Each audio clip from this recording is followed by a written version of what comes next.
Why the fuck did you have the only Asian bitch, Madame Werbles, doing fucking Tai Chi to fucking kill fucking the Wicked Witch of the East, huh? You got her doing all these contortions with her fucking hands, doing Tai Chi exercises. Girl.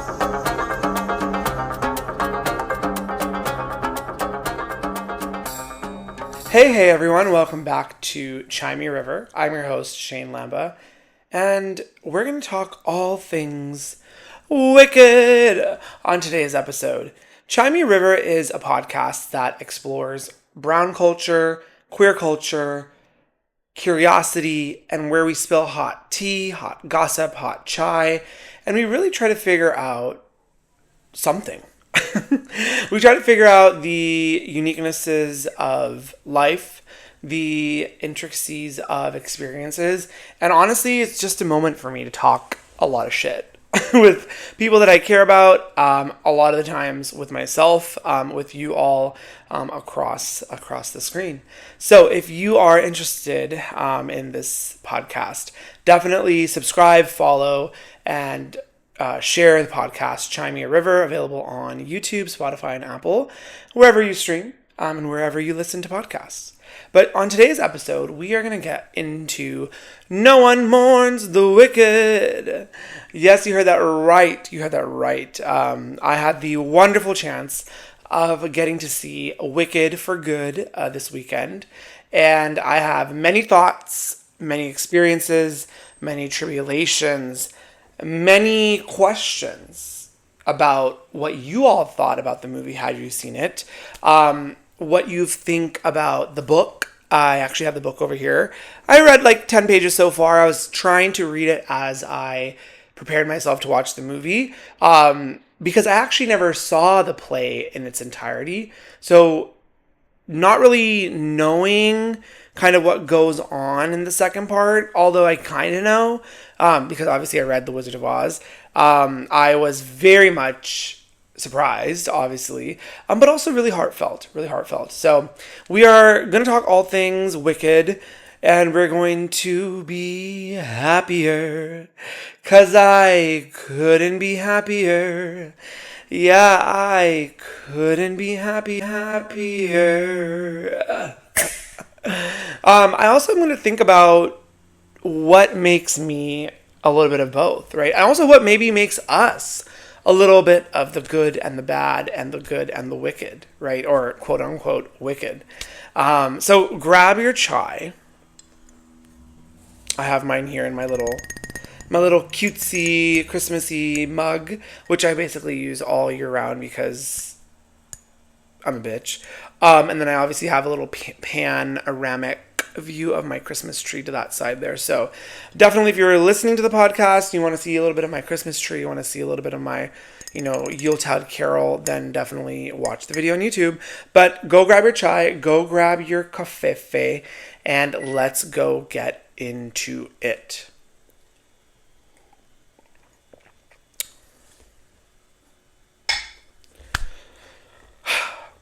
Wow. What a movie. Now, I am no movie critiquer. I'm no reviewer of, movies or art, although I like to call myself a reviewer of things. But if I had to give a scale out of a 10 rating, let's just use 10, because 10 is a little bit of an easier number for people to really understand, because people don't read books nowadays. Well, I mean, how could you? The Department of Education is being dismantled, so clearly there's no more need for education. But I'll get into that in a moment. If I had to give it out of a 10, I would probably say it was like an 8.5. And really the only reason why I would say 8.5 for The Wicked for Good is I feel like I enjoyed the music and a little bit of the character developments in the first part, or the act one, or just like the Wicked movie, right? Now, that's not to say that an 8.5 is not a good scale. Now, am I a reviewer? No. Am I a critiquer? No. But Will I give my 2 cents because that's who I am? Yes. So obviously it was a great film. It was a great musical. It was beautiful, actually. And I think a lot about the characters, Elphaba in this second part, and then obviously Glinda in the second part as well. And you really see Glinda's character development throughout like this whole act, right? And I think that's really resonant with probably like what the actual author of the book probably was trying to portray. Have I yet to fully read it? But also just like what the musical is trying to portray, right? Like they split it into these two acts because, one is really focused on Elphaba and her self-discovery and her understanding of who she is and realizing that being different, being other is not a bad thing, right? And she takes off, right? In the first movie, she says, I'm going to defy gravity. I'm going to go do what you all told me that I can't do. And I'm going to actually do it for good. I'm going to leave this situation. And I feel like that feeds into the second part. At least this is what my perspective is. And this is what my take on it is, right? Is that in the second part, we see Glinda actually grapple with her identity, and what goodness actually means to her. Oh my God. These shitty Stanley Cups, they get worse and worse as you use them more, and I don't understand why people actually have them. I got this one for free because I'm a bitch. But when you actually think about, the real users of the Stanleys who actually buy them, I like a Hydro Flask. I think the Hydro Flask is easier. Also, just, as an aside, this lid here is a piece of shit. Don't tell me that this cup, this glass, this, vehicle for a liquid is $45 and you made this shitty ass lid, which, sometimes I can't even unscrew it and I'm really good at screwing things. So for me, it's a no. I'll drink out of it because it's free and it's orange. I don't really care for the color orange, but it's cute. I wanted something different. And now my laptop is being a little bitch. Oh, there we go. So what I was trying to say is, in the second part of the movie, we kind of learn a lot about Glinda, right? Glinda and her development as the good witch, right? As the Glinda the good, right? Somebody that is supposed to be making people feel, safe and hopeful and yada, yada, yada, because, the wizard is a piece of shit. The wizard is essentially a representation of our current state of America. The wizard is a fascist, right? The wizard is a liar. Also, the wizard is human, so it tracks up, like humans are liars. But the wizard is really a vile piece of pathetic loser who has no power, who has no nothings for himself, that he's making people think and changing whoever's brain chemistry, which I guess those people's brain chemistries are really easy to change, the Aussians, right? Elphaba, because she's a green bitch, she's bad. She's bad. She's different, right? She is different than the others. What I really liked about the second part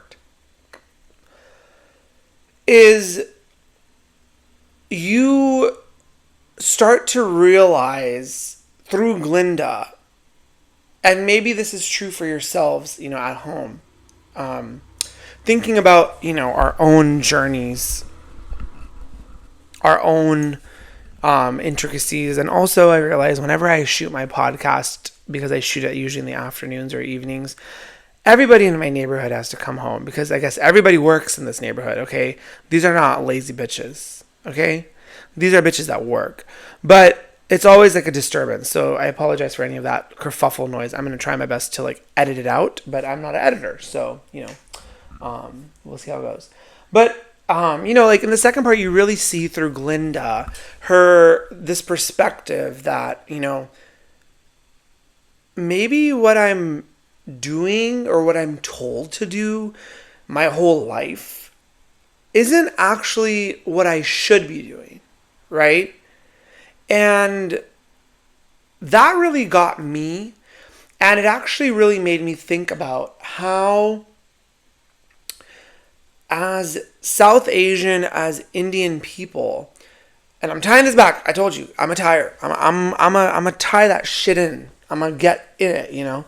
I'm gonna get to the root core, and you know, layers. I have so many, just like my first episode, layers like a fucking onion. You peel that shit back. It'd be like peel it back, girl. Times. We're gonna peel that shit back here, but I'm not gonna go off a tangent because, you know, I'm trying to keep it concise. I was told that people don't like my tangents, so we're gonna switch it up a little bit and be a little bit more concise today.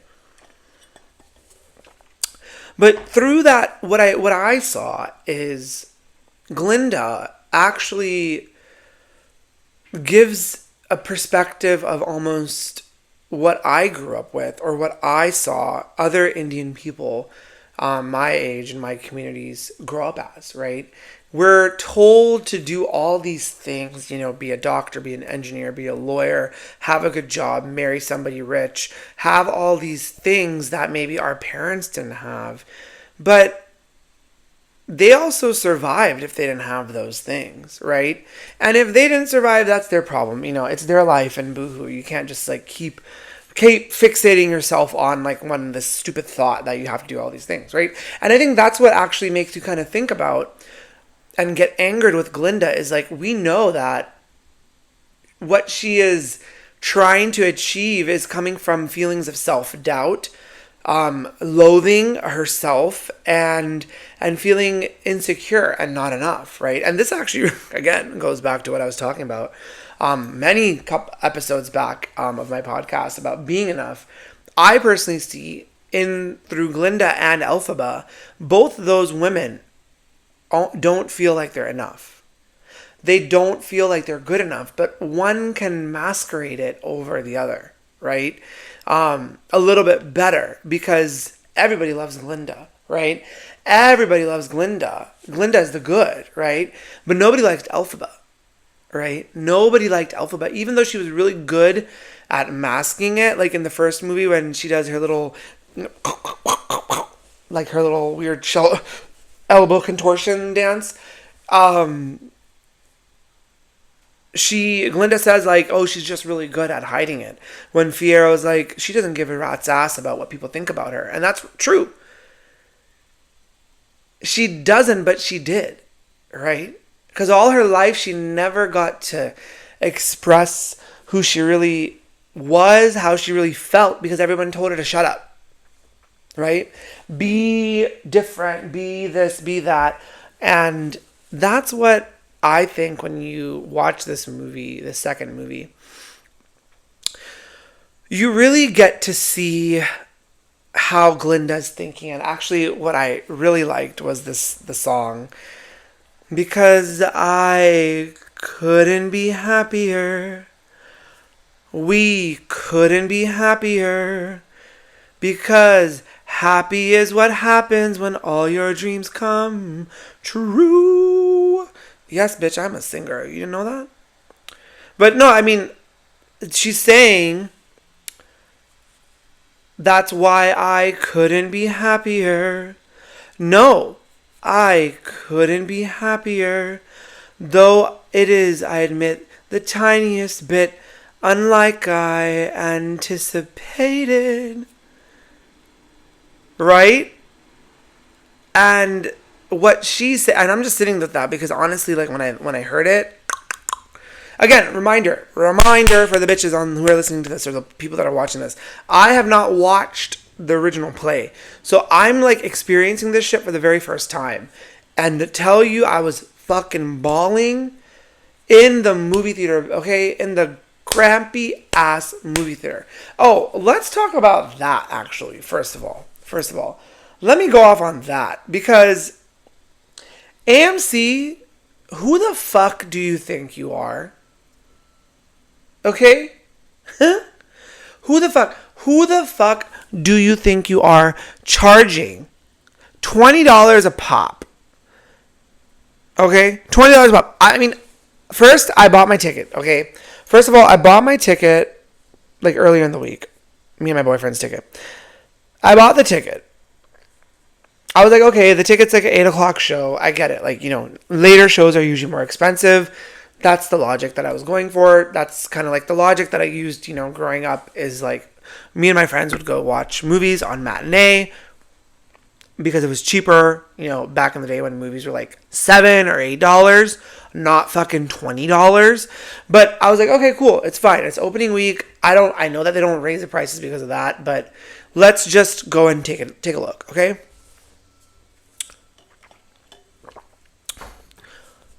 Why the fuck was the ticket $20? I was expecting a nice theater, a nice auditorium. Obviously the show hadn't sold out for that time because maybe everybody watched it earlier in the week. I guess I didn't get the fucking invite in the memo. Thanks to all the other FAGs who watched it and didn't invite me. Yeah. Y'all bitches listening? Because I would have watched it twice. But anyway, why do I walk in there and I go, okay, row F, seat 8 and 9, and I walk in and I'm like, why the fuck are these seats, these recliner power seats? First of all, do not say it's a luxury recliner seat if the fucking leather, the pleather, the pussy fucking weather willow shit's all fucking crumbling off. When you really have been ran through and like things just start falling out because things are not being held up properly.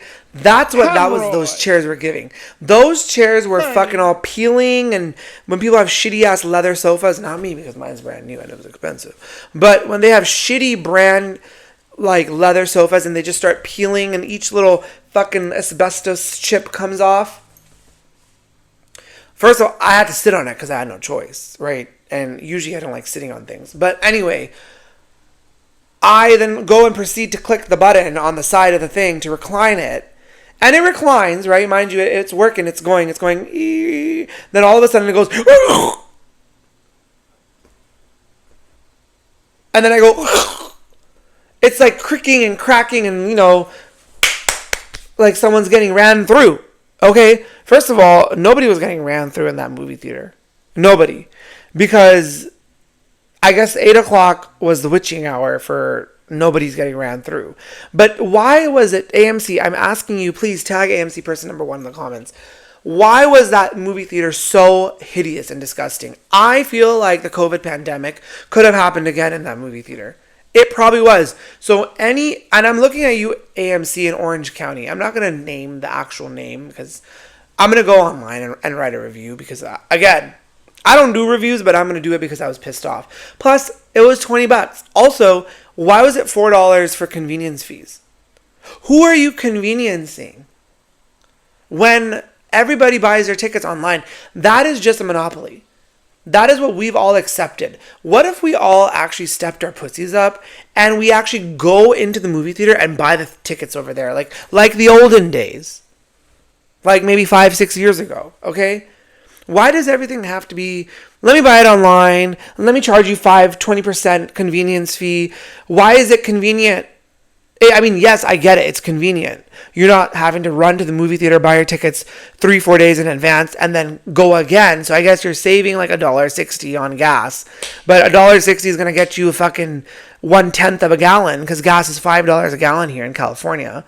So it's not going to do shit. But why is it convenient? The people who are working there are not convenient. The people who are working there are dumb as fuck. I'm sorry, I'm saying it. I don't give a shit. We've all worked customer service jobs. We've all worked them all, okay? I don't buy this shit that like, oh, you have to be watching your words about what you're going to say about the customer service people, blah, blah, blah.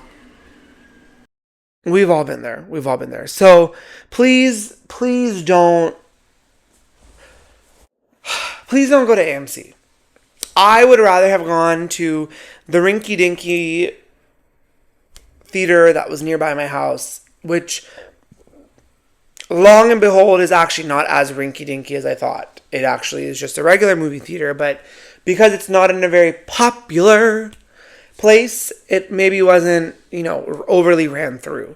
So you ran through, bitches, clean your shit up, okay? But anyway, oh my God. These MacBooks, let me talk about those bitches too for a second. Anybody who has a MacBook knows that, you hear that? Yeah. Big Bertha over here is fucking going through it because she's so hot. And I'm like literally searching one thing on it. I have my Google Docs open, my outline for this, which I don't follow because I don't like to follow rules. But I don't follow it because I just kind of want to talk freely and not have to feel prescriptive, right? Unless I'm actually like interviewing and talking to somebody. And even then, like last couple of episodes were with like Tony. So it's like, how prescriptive can I actually be, right? I'm not a big shot yet. So wink, wink, nudge, nudge to anyone who wants to pick me up on their platform, on their entertainment business. But yeah, I think it was really interesting, and I'm trying to figure out where the fuck I am going with this. But I really thought that Happier, I Couldn't Be Happier song, it kind of makes you realize, I think I was talking about, I was talking a little bit about how in our Indian culture, we're told, to just do this, do that, do this, do that, and you are going to be good, right? Essentially. So I think a lot of Indian people can actually relate to Glinda. I really do think so. And I'm not saying it in a shady way. I'm not saying it in like a cunty way. You like when I do that? Cunta. Cunta. But I think it's more about the fact that, smile, shut up, and keep doing things that are going to get you by, right? But, and again, it's not a shade, but what I'm saying is facts. Like a lot of the Indian people, a lot of my Indian friends, a lot of the people that I've met in past lives. I guess everybody's fucking driving on the street today right now. It's only 3:00. But a lot of those people, did what they were told and never really batted an eye. And I really liked when Glinda said, there are bridges you cross you didn't know you crossed until you've crossed, right? And if that joy, that thrill, doesn't thrill like you think it will, still with this perfect finale, the tears in the valley, who wouldn't be happier? So I couldn't be happier. Because happy is what happens when all your dreams come true. Well, isn't it? That's when I realized this bitch got a brain. That's when I realized that Glinda stepped her pussy up. Is realizing that your dreams coming true isn't the only thing that should make you happy, And you need to move past it. You need to keep going through it because there are so many ups and downs, right? And experiencing it. And again, it is a lot about like people who have been given everything, right? I mean, people are given so much in this world, and a lot of privileged people don't take the perspective to understand, what am I actually doing that's actually going to have an impact, right? Like, what am I doing that's actually going to change something for good, right? I can't just be this figure that is giving people energy, giving people their light, but I actually have to do something with that, right? And be truth, right? I think truth is always going to prevail over darkness, right? And kind of what I talked about in my Diwali episode, right? So a lot of this, like these metaphors of goodness and what is wicked and how it gets thrust upon us, or is someone born wicked, right? Those are all things that anyone can experience, right? And I always wondered like why people were saying that, like, this play, what is a show technically? I always wondered why people thought that like Wicked was kind of like a queer coded story. But when you really think about it, Elphaba is everything is almost of a representation of being queer, right? I mean, Elphaba also, the actress, it also helps that she's queer, right? But seeing Elphaba be ostracized, be othered, right? That's something that I think a lot of us can experience, a lot of us can relate to. And I know this is it's not brand new news, right? Like this has been in the context since even last year when the first movie came out, and then obviously throughout the history of the play and such. I was doing a little bit of sleuthing online just to see, right? But it's true, right? I mean, is Wicked something that, are you people born wicked, right? No, right? Or is it thrust upon them, right? And while we are born queer, we are born the way we are born and the way we are. We can't change those things about us. And it's other people's perceptions about what queer, what being gay, what being lesbian, what being bisexual, what all those things actually mean and how they actually pull them all together, right? And I think in ways I kind of related almost to both. I obviously related to Elphaba and Glinda. But with Elphaba, I think what I really related was, and I don't want to cry, but I might, for good. When Dorothy gets locked up in the dungeon, in the castle, and Elphaba and Glinda are basically singing to each other how they've, become better people because they've known each other, right? And they've changed for the good, right? But really what got me, and I don't want to cry because every time I listen to these lyrics or the opening lyrics of For Good, and I'm sure everybody feels this way too. But when Elphaba says, "I'm limited," she goes, "I'm limited. Just look at me. Not with your eyes, but with theirs. I'm limited." I think that part really got me. And I know what you must be thinking. Damn, this FAG is soft. Mama, he is soft. But you know what? Softness always prevails. Well, I shouldn't say that, but I think what I really liked, and I think what I found to be really, really interesting was this relationship between like that. I'm just gonna shift around a little bit, but between that like song and how in the first act she's like, "I'm hella unlimited." I shouldn't say hella, but like she's like, "I'm unlimited," right?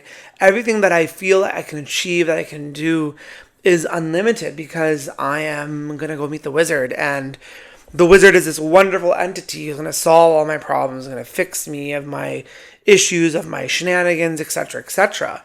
And as we progress through the second act, that's when you really realize that Elphaba is kind of realize her truth, right? Like that's all she can do. And she tells, Glinda, "Just look at you and all the things that I couldn't do," right?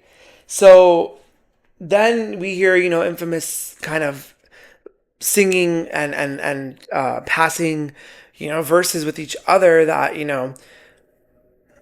"Because I knew you, I have changed for good," right? The girls are girling. The girls are getting their good. They're getting with each other's perspectives. They're finally understanding each other. They're finally understanding that this is kind of what it is, right? And that in order to move forward, something has to happen, and we kind of all know what happens, right? I don't want to spoil it, but Elphaba is dead. The Wicked Witch of the West is dead, right? She dies right after the song finishes. And I think it's such a beautiful song because it is almost like their like apologies to each other, that I'm so sorry for everything that I've done that may have caused you, pain, may have caused you sadness, and will you accept my apologies? And also, I realize it doesn't matter because we're at this point where nobody cares about what's actually wicked or what's actually good. It's all propaganda, right? And I think it's just a beautiful song. I think it really makes you start to realize how one person can change their perspective on the way they think what is good, and also just realizing that you can change, and that if you're going to change, you should change for something that's going to be better, not change to acquiesce to what other people want from you, right? To circumvent what your actual true feelings, your true intentions, your true inhibitions are, and actually like set them free and be free, right?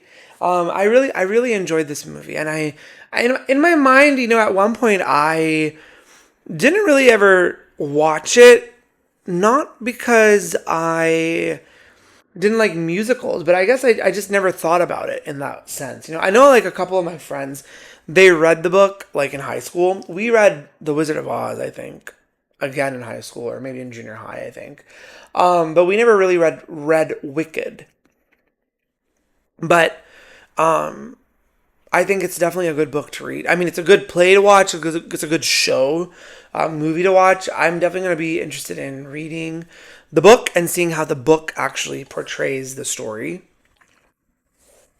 Because I think there will be some really interesting storytelling that could come from it, And now I realize something's in my eye. So that, yeah, I mean, Wicked, beautiful, beautiful story, beautiful gowns, beautiful gowns, beautiful gowns, beautiful dresses. But what I really, really want to talk about, this is for John M. Chu. Okay? So if you're not John M. Chu, just skip this part. But I'm just kidding. Listen in. Can we talk about... John M. Chu, can we talk about why you had... From an Asian to another Asian person, okay? From one Asian brother to another Asian brother. Even though I thought John M. Chu was gay. So I was going to say from one FAG to the other FAG, but it doesn't apply. Why the fuck did you have the only Asian bitch, Madame Warbles, doing fucking Tai Chi to fucking kill fucking the Wicked Witch of the East, huh? You got her doing all these contortions with her fucking hands, doing Tai Chi exercises. Girl, mama. I was like, what's this bitch doing with her Tai Chi hands? And then I realized she can control the weather, and I'm like, oh, okay. That's great. But also, let's talk about Nessa Rose, mama. The wicked fucking witch of the East, as she has proclaimed upon thyself. Upon thyself, mama. That bitch... That's when you are... I'm going to say it in, let's see. 2 words. Narcissistic child. Yes. Very narcissistic. I totally understand. They babied her. The father, the governor, babied her because of her, disability, which they don't really like physically say, but obviously verbally say, but it's physically apparent, right? And then also because they fucking hate like Elphaba, right? Or the dad hates Elphaba, which is also kind of funny because I guess you weren't giving it good to Mrs. Elphaba girl. I mean Mrs. Governess earlier. So, but yeah, that bitch, narcissistic baby. She didn't get what she wanted, so she held Bach as a slave, and basically closed down like anybody leaving and entering the Munchkin land, and yeah. And then she had audacity to blame her sister for all her fucking problems when her sister was just trying to help the mess that she made. So I think it's really interesting because you would think like your own family would be on your side. But again, it's almost very parallel to what other LGBTQ queer people are going through in their lives, right? Is sometimes your family is not even enough for you, right? They don't believe in you. They don't believe that you are enough. They don't maybe believe that your intentions are enough. And they don't want to listen to you because they're so caught up in their own insecurities, their own problems inside their head that they have to go and work through, their own anxieties, their own demons, you know, their own faults. A lot of it is a lot of the parents, and I'm talking about the parental figures, but a lot of the parents put that on their kids. They put their faults on the kids, then that passes it on to their kids, then their kids pass it on to their interactions with their friends, their families, their, you know, their loved ones, etc. Yeah. I just Nessa Rose. But you know, let's, you know, again, John Chu, why did you have the only why did you why did you have the only Asian bitch fucking doing Tai Chi to fucking kill Nessa Rose? Also, where the fuck was I don't want to say it, but I'm gonna say it. Where the fuck was a wheelchair under the house? Why wasn't the wheelchair under the house? Why wasn't it? Why wasn't it? Why wasn't the wheelchair under the house? Like, I get technically, you know, she's supposed to be able to walk, like in the, you know, the real in the play version, right? Because they hadn't casted a person with a disability. So I get it. I get like the reason they were trying to, like, I guess keep it like authentic to whatever sense, right? Because I mean, Elphaba basically possesses. She like enchants her shoe so she can like fly or levitate, right? But like in reality, Nessa Rose, the character, that the actress, is actually like in a like she's like living in a wheelchair, like she's a wheelchair user, right? So obviously she can't just like stand up and start fucking diddly daddling along with her fucking shoes, which I thought were supposed to be red, but then I found out they're not supposed to be red because of some trademark thing. But anyway, yeah, where was the wheelchair? I think they could have made that scene a little bit better. They could have made the scene like a little bit more clear, but that's okay. That's okay. To each their own.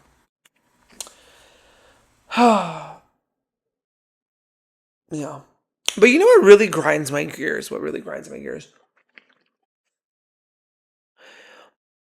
What really grinds my gears is when somebody is, and I'm not saying somebody. What grinds my gears is when you're trying to like go and like eat, you know, your meal at a fast food place. This is what actually grinds my gears. Let's talk about it. Or what pisses me off. Number 29. 29. Guest number 29. Oh, babe, how's your guest number 29? How's your guest number 29? 29. Imagine sitting at In-N-Out. The few times that I actually ever get to go inside an actual In-N-Out, because the one by my house is just a drive-through. It's a ran-through shack, and I will tell you that every time I have In-N-Out at that place, I get the runs. A. B, it's never, never to my liking.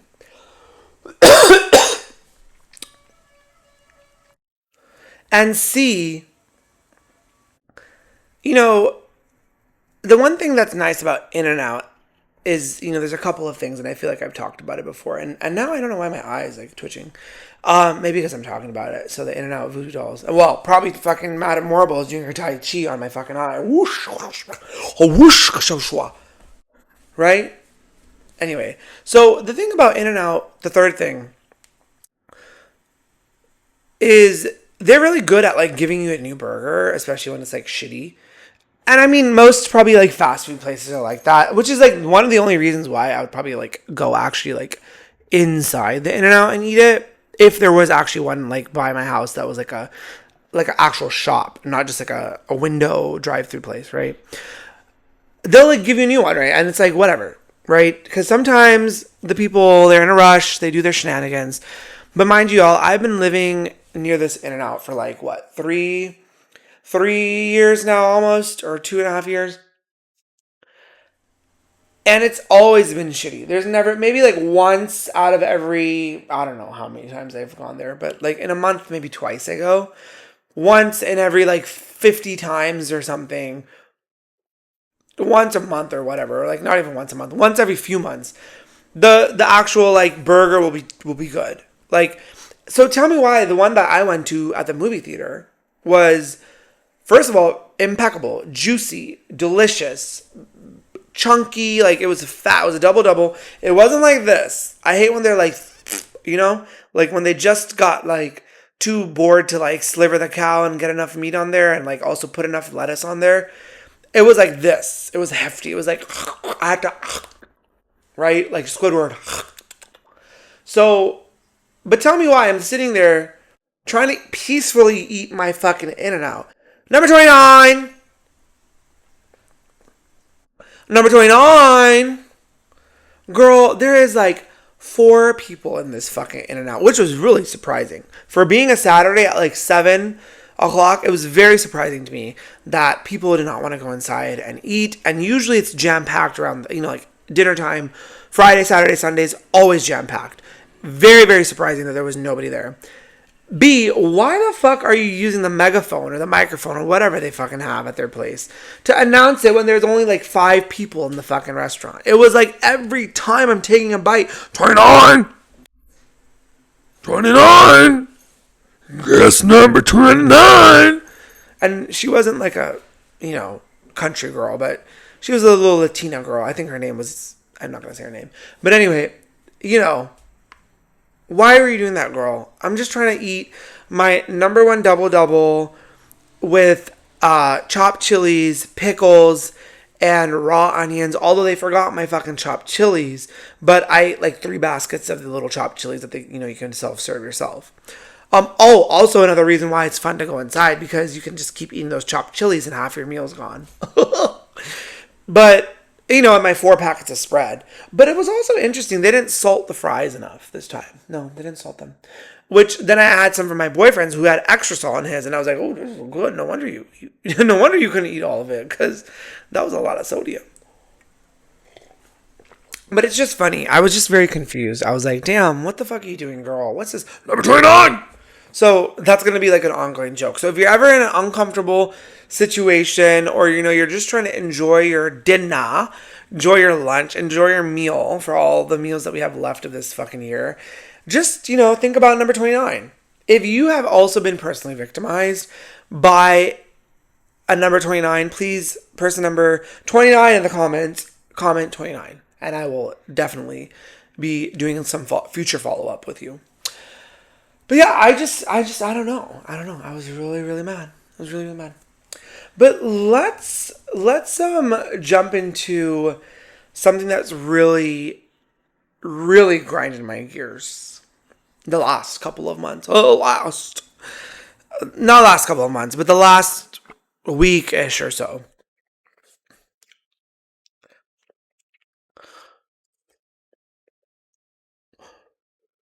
So, are we just gonna all sit here, 2 cheeks and 8 inches down, and 2 shoulder boulders up, ignoring the fact that nursing, public health, PT, which is physical therapy, occupational therapy, many branches of health professions are not considered professional.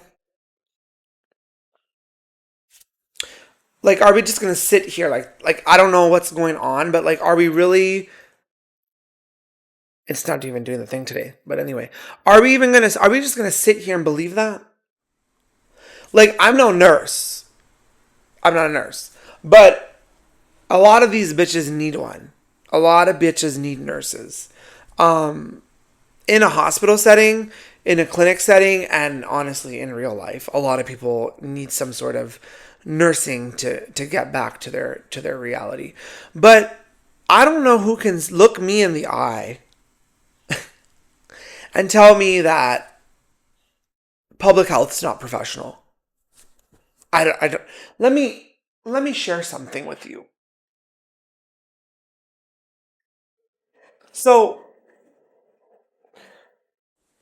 somebody can't tell me that. First of all, this is the American Journal of Public Health, very very prestigious journal, and one of my colleagues, my coworkers actually mailed this to me last week, because it is a March issue, and I'm happy to drop the link to this article in the thing.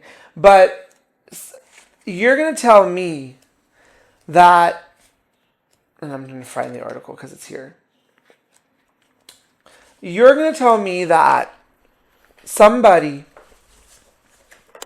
who's published an article in the American Journal of Public Health, right?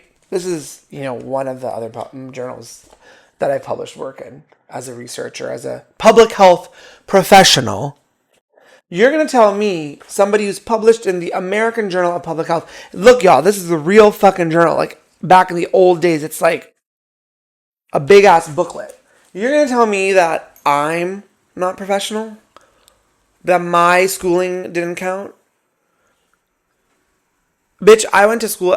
I've gone to school for 7+ years. Undergrad and my grad school combined. And you're going to tell me that I am not professional? Yes, maybe what I say on here, maybe how I act, maybe the photos that I post online are not. They're coming to get me, girl. They're not professional. Teach their own.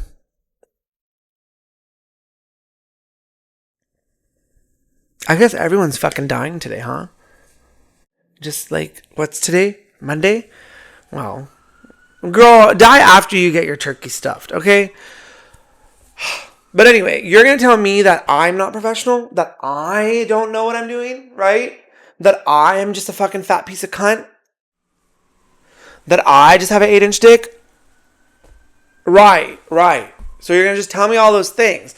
And you're not going to say that I'm professional? What? Huh? I feel like I have more schooling in my pocket than the actual secretary for schooling. Probably I have more schooling, and most of y'all bitches across who are watching me and listen to me probably have more schooling than the entire federal government executive branch right now. This is ridiculous. Also, you know damn well that the bitches they're trying to get with this are women, minorities. So, think black, Asian, Latino, Hispanic, multiple races, etc. People working in those fields. LGBTQ, because, we're everywhere. Everyone's gay. And first generation, right? Because obviously a lot of first generation immigrants and people who go first gen to school, to college, they often are getting these, professional degrees, which is amazing. Like, as everyone should. Everyone should be educated. I'm a really big believer about education. Like,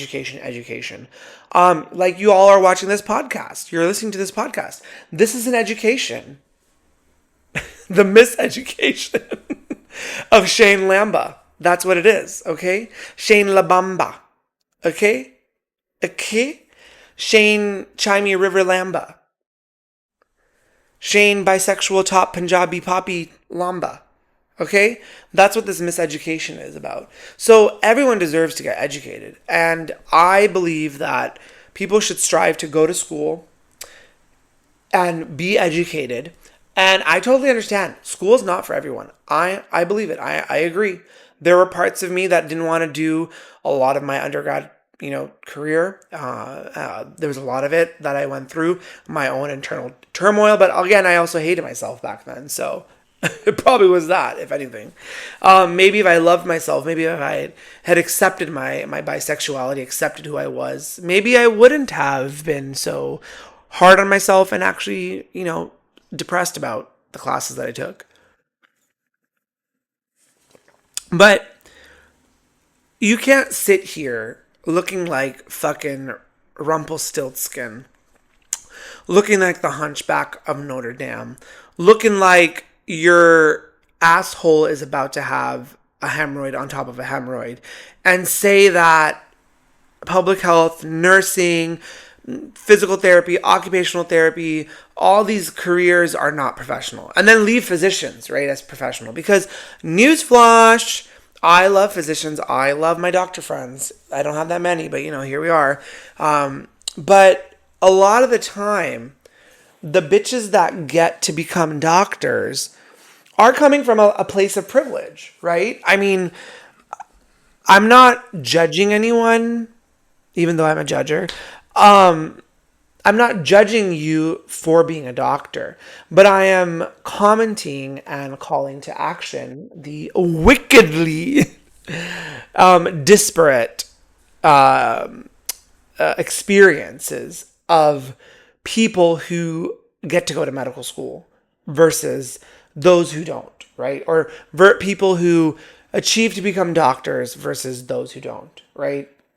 Now, I went to school where there were a lot of rich people, both in my middle schools. Well, not middle school, really. High school and undergrad, right? Grad school, everyone's poor, so it doesn't matter. Everyone's also like a regular person because most of the time people who actually like want to go to grad school are like coming from these backgrounds that are more like, diverse and experiential. But, a lot of the times, a lot of my peers, and I wouldn't say friends, but my peers, the peers that ended up going to medical school often were the peers that had a lot of money, right? Whose families had a lot of money, whose families supported them through and throughout undergraduate education, right? And I'm not saying that my parents didn't support me. I was very fortunate, okay? I'm very fortunate. I know my best friend and my boyfriend and everybody makes fun of me.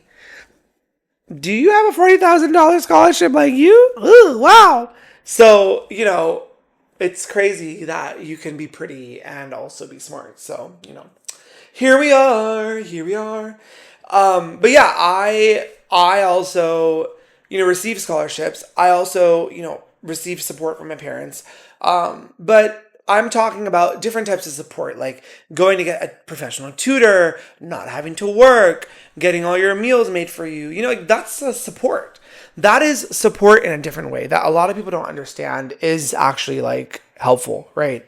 So I think before we, can really call action to these inequities that are, happening within our country, we also hopefully can call upon our actual healthcare allies, our healthcare professional allies, which are our physicians, right?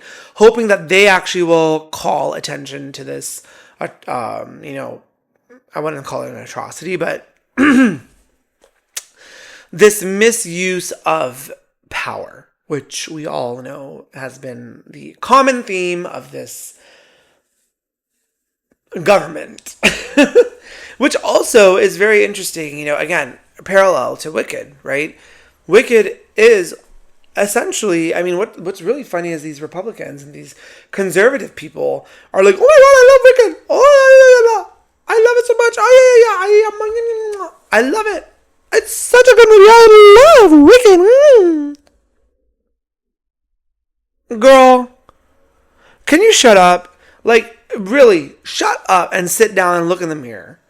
The movie, the book, the whole premise of the story is about propaganda, power, fascism, and depiction of what is actually wicked, right? Through stories, lies, and keeping people in fear, right?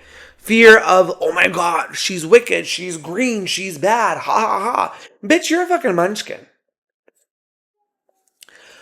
You're a fucking. Why are you scared of this green bitch when you're a fucking munchkin? Why are you scared of this? Why are you scared of this green bitch when the animals fucking talk? Aren't you worried about that? I mean, not in the sense that it's like, oh my God, why are the animals talking? They shouldn't be talking, because obviously I'm no wizard, bitch. But like what? Like the animal, bitch, the animals are fucking talking. The animal gave birth to people on your munchkin land. As a nurse, as a doula. And you're worried about this bitch being green? That's crazy. Also, what's kind of fucking crazy, what's almost hypocritical. Why am I always thinking about cock? Also, why are they blow drying? Why are they doing landscaping right now? I think my neighborhood is out to get me. They never want me to fucking succeed on any of these podcast episodes. So, person number 5 in the comments, if you want me to succeed, please tell me why you want me to succeed. I'm going to share this podcast with other people. But why are they so caught up? This is actually what I was thinking about. Why are they so caught up with Elphaba being green when the emerald, this is not emerald, but emerald is green. Everything that the wizard is doing is green. So isn't green technically good? Sit with that. Isn't green supposed to be good? I don't get it. I don't get it.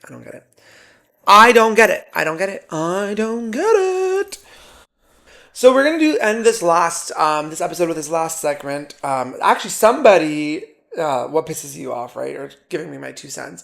Somebody actually messaged me, and I'm gonna keep it anonymous for now because I only got like 1 or 2 people so far, so I don't want to call them out right now. But somebody sent me a story, and I wanted to share it and give my 2 cents on the situation. So somebody told me, "Dear Shane, can you react or give me some 2 cents about this story? My friend was talking to me about a party that he had gone to, and this party was a party that was about here, I'm going to read it actually proper. I was trying to paraphrase it, but I'll read it. So this party was a quote-unquote sex party, and they initially told me that it was just like a friend party, and some of our mutual friends were also invited, but I was not invited. Ooh.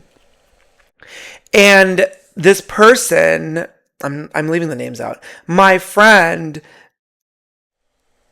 told me a week before that the party was kind of like a book club sort of event where the friends all had like a common reading or common thing that they were doing related to some book, right? And they were just going to all meet and have like a potluck and meet at this other mutual friend's house, and, talk a little bit about the book and have food and socialize. So when I didn't get the invite, I understood that, I'm not part of this club. But then I found out the following week that my friend was so bad at hiding the fact that it was not a book club meeting, and he accidentally spit out of his mouth that I went to John's house, using that as a pseudonym, John's house for a sex party on Thursday. And I was thinking, wait a minute, Thursday was when the fucking book club party was. Ooh, girl. So, should I confront my friend about him lying? Or should I go to the party host and be pissed off at the party host because they didn't actually invite me to the sex party, which I actually wanted to go to had I been invited? Thank you so much for your podcast. I'm very excited to listen to your thoughts. Sincerely, Billy. I don't know if Billy's his actual name, but okay. Damn, girl. Come on, Billy. Okay, well, listen. Billy, and maybe it's a good thing. Maybe it's a good thing that you didn't get invited. You know, I would say confront your friend. It's not really worth confronting, the person who's originating the party. In my opinion, I would say it's better to talk to your actual, like, closer friend rather than like that mutual friend, because I think you can get more out of your buck, like, if you just talk to your friend and you're like, hey, why did you lie to me about, like, the party? What did you feel like I was going to get hurt? Now I'm, like, hurt anyway. So it would have been better if you just, like, told me up front, instead of lie to me. So that's the first option. That's the very polite option.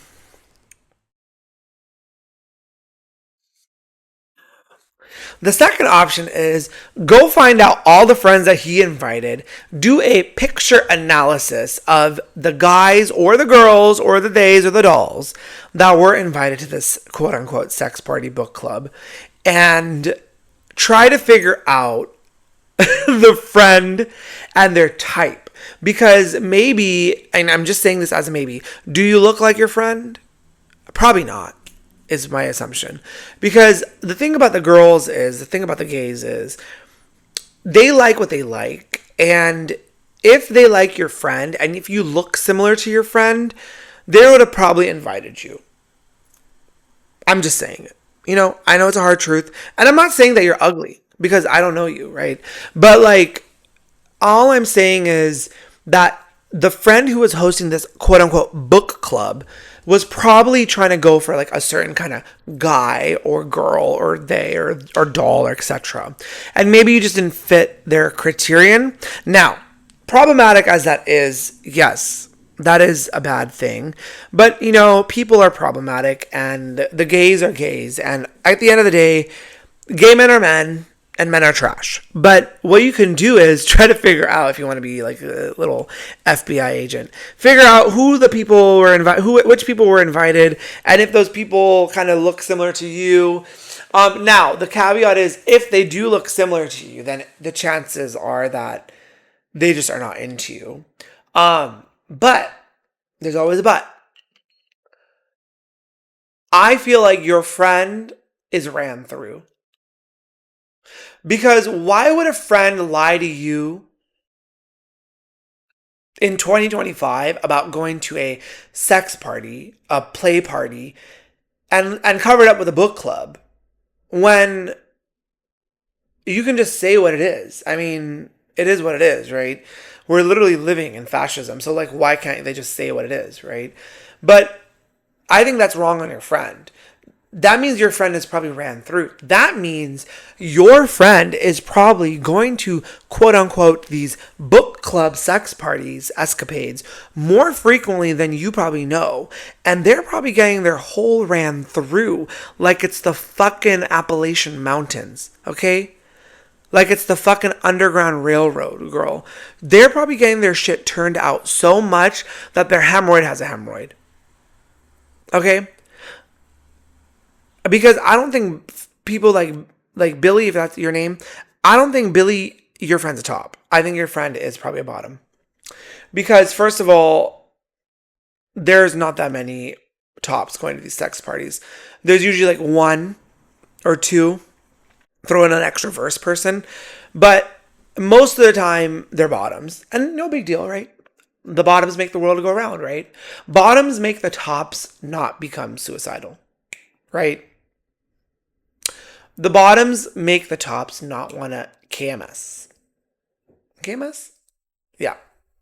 So I think what's really important is to realize that you kind of have the upper hand.